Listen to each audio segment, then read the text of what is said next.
su casa como reliquia, sino que lo iba a utilizar, un reloj histórico. Y la Comisión de Patrimonio sabemos que compró varios objetos. ¿Qué se llevaron? Bueno, primero yo creo que es importante advertir qué es lo que... Si la Comisión de Patrimonio tiene un criterio, o tiene una línea de trabajo al momento de definir las compras, ¿no?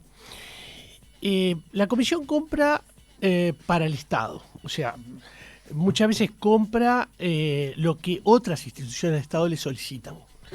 Por ejemplo, la Biblioteca Nacional, por ejemplo, el Archivo General de la Nación, por ejemplo, el Museo Histórico, en estos casos todos pertenecientes al Ministerio de Cultura, pero podría ser la Secretaría de Deportes, que solicitara también que el país no deje pasar un bien que entiende es importante para la historia del deporte.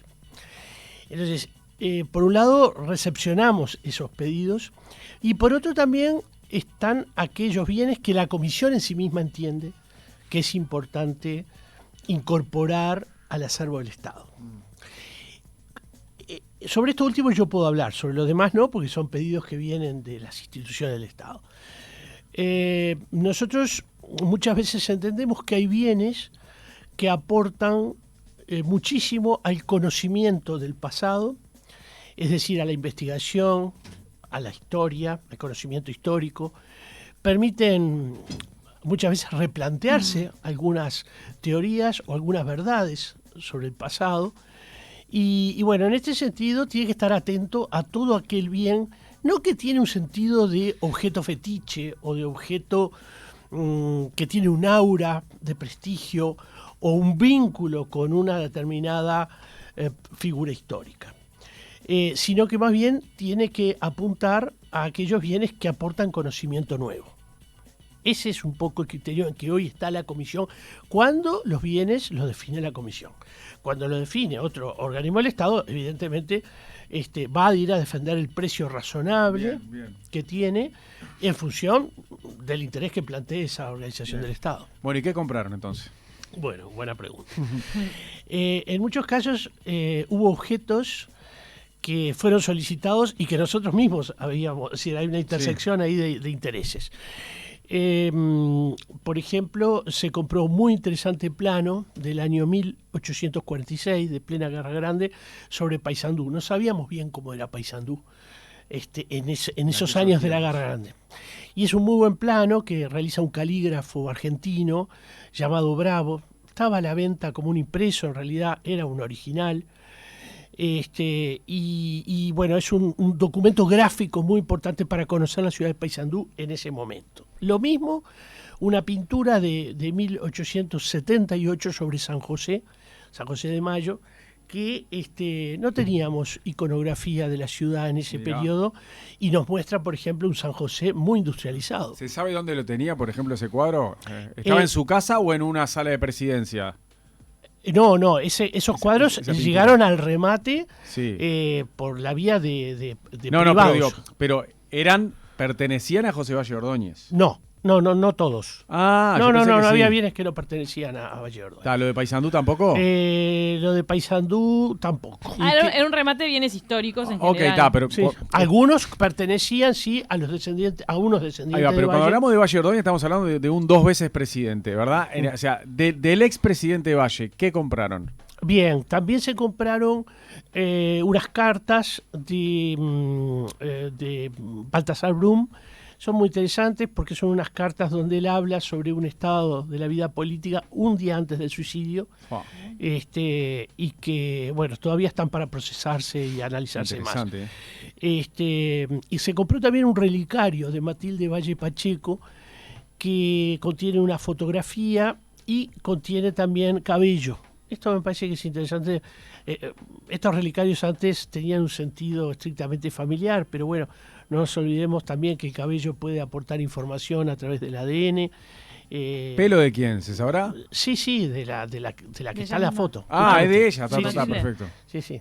Entonces, bueno, se supone que es de ella, pero está bien. Es una buena pregunta a los efectos del análisis, ¿no? Después de repente lo exponen o lo van estudiando.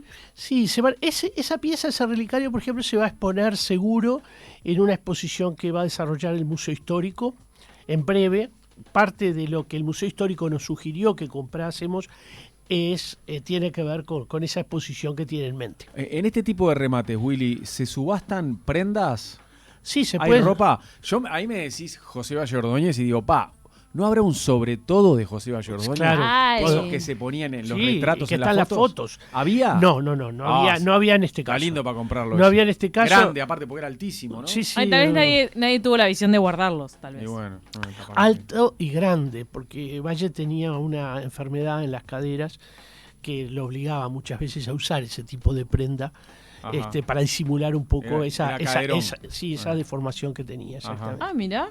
Qué dato que no sabíamos. Quería un poco cambiar de tema sobre el tema del trabajo de la Comisión del Patrimonio, porque en el último tiempo, o sea, ya en los últimos años, se está declarando Patrimonio Nacional a mucha edificación. Sí. Y no tengo memoria de otros momentos en los que se haya declarado tanto. Porque están yendo mucho al interior ahora. Sí. Lo último fue el pueblo Alejandro Gallinal. Sí, Exacto, o Cerro Colorado, ahí va. más conocido por todos. En Florida. Sí, efectivamente hay una política. No es que haya una política de declaratoria per se, sino porque entendemos que hubo un retraso importante en los procesos de declaratoria en las últimas administraciones. Y entonces estamos tratando justamente de proteger muchos bienes, que tampoco es por el solo hecho, de establecer una declaratoria. Y esto me importa, justo lo estábamos hablando en el centro de panaderos, donde estamos iniciando un proceso de trabajo con ellos en el ámbito del patrimonio inmaterial. En general hay una política, ¿verdad?, que es declarar siempre que exista una intención de puesta en valor, de uso o de inversión económica directamente. O sea, tratar de no consolidar ruinas, declarar, sí, es muy importante, pero están ruinas, pero entonces, ¿qué sentido tiene si la comunidad no expresa su interés de alguna manera? No tiene sentido. En estos casos, ¿cuántas cosas fueron declaradas patrimonio en el último tiempo? Bueno, ya no tengo el número no lo llevo, pero son más, tal como... No sé si no es una por mes, Y bueno, hay veces que no lo hemos hecho, pero sí podríamos pensar que hay una relación de una por mes. Sí. Y cuando se declara patrimonio, después que va a tener toda una protección, digamos, ciertos fondos anuales para la... No, esto es importante aclararlo. La comisión no está obligada a canalizar inversión hacia ese bien. El responsable del bien siempre es el propietario, sea el Estado, sea una iglesia o sea un privado. O sea, entonces el título de patrimonio, ¿qué le da? La prohibición de tirarlo abajo, básicamente. No, le da una protección de conservación. ¿Que esto qué implica? ¿Y no es un poco prohibir que se tire abajo? Sí, por supuesto que tirar abajo, sí, pero mucho más. Controlar los procesos de conservación y mantenimiento, bien. O sea, de transformación, porque entendemos que los bienes inmateriales no deben congelarse. Claro, no dejarlo venirse abajo también. Y no congelarlo tampoco, decir, no se puede hacer nada. No. Los bienes tienen que ajustarse con el paso del tiempo, agregando e incluso enriqueciendo el sentido de esos bienes con nuevas funciones que sean compatibles. O sea, son obligaciones también. Son obligaciones. Quiero que, ya que lo planteas en esos términos, y yo considero y quiero decirlo de manera pública, el uruguayo muchas veces se entiende que cuando le declaran un bien monumento histórico nacional, le pegan un clavo remachado por lo que implica eso, la pérdida de posibilidad de libertad, de posibilidad de generar un nuevo edificio en ese lugar con una rentabilidad interesante. No. Nosotros empezamos a cambiar esto, y me importa decirlo, porque la última ley de rendición de cuentas, ya los monumentos históricos que pertenecen a organizaciones no gubernamentales van a tener beneficio fiscal real muy importante, casi el 90%, cuando consigan capital privado que les aporte a ese privado, sea un empresario, que sea, se le devuelve en certificados de IRAE y de IPAT un 90%. Entonces, hoy los mecenas están mucho más incentivados a participar. Yo quisiera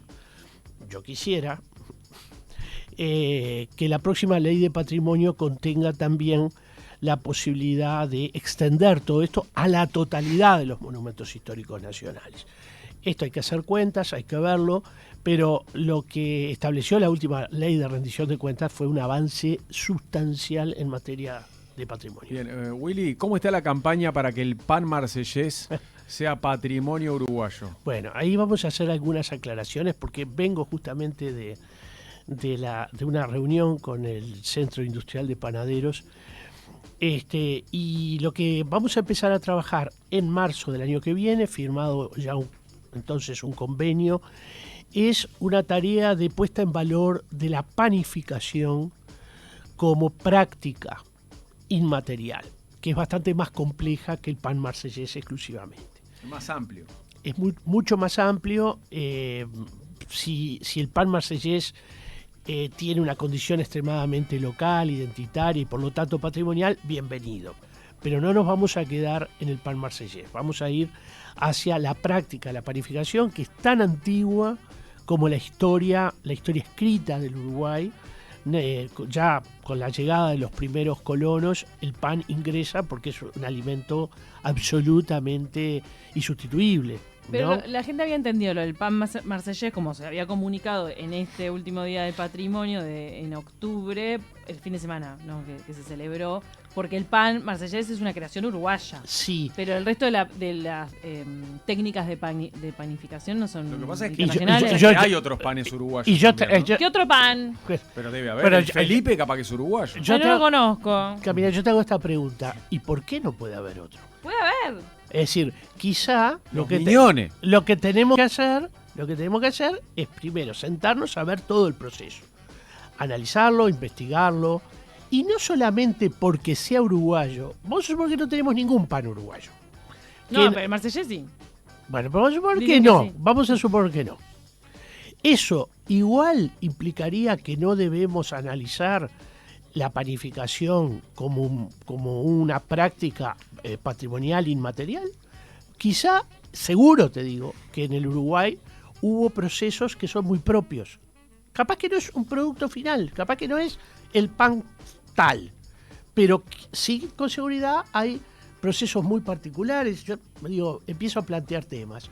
¿La panadería es solo el lugar donde se compra el pan o es un lugar de socialización, de también. intercambio, de construcción de ciudadanía? Claro, se amplifica todo ahora. Bueno. O sea, es más extenso. Entonces, desde ahí es que nosotros tenemos que estudiar y no la particularidad del pan marsellés. Si además del pan marsellés, tenemos otros productos que tienen una identidad local genial, y eso formará parte de los mejores atributos de esa inmaterialidad. Pero no tenemos que ir hacia una cuestión tan centrada. Es bastante más complejo, por eso una declaratoria de patrimonio inmaterial lleva una tarea de un año y medio, ¿no? Lleva trabajo. El pan catalán es uruguayo, nos mandan. Bien. Que en Cataluña no hay. Para estos últimos minutos, Camila trae un libro Mirá. que te compete. Sí, exactamente. Un libro que quiero muchísimo. Creo que salió con una calidad de impresión y de ¿Podemos diseño repetir el gráfico. nombre? Sí. Viajes por nuestra tierra, Larrañaga Isabel Darwin. Sí, son 3 viajeros que viajan por el Uruguay en una distancia temporal bastante cercana, podríamos decir una diferencia de 30 años. Entre ellos, Larrañaga es el primero de ellos, que en 1815 ya hace ese viaje a Paysandú y nos va dando una descripción excepcional de todo. De la botánica y la fauna, sobre todo. De la botánica y la fauna. Mi texto en particular sobre Larrañaga no se centra tanto en eso, porque eso ha sido muy estudiado, sino más bien en cómo nos describe las ciudades, la arquitectura. Estamos hablando de Damaso Antonio Larrañaga. Sí, exacto. Bien. El arte. Isabel es el menos conocido. Exacto. Isabel es el menos conocido, pero es un francés muy interesante, es un empresario que, bueno, va a viajar por el Uruguay, va a hacer apreciaciones políticas muy interesantes y, por supuesto, sobre el paisaje y el territorio del país.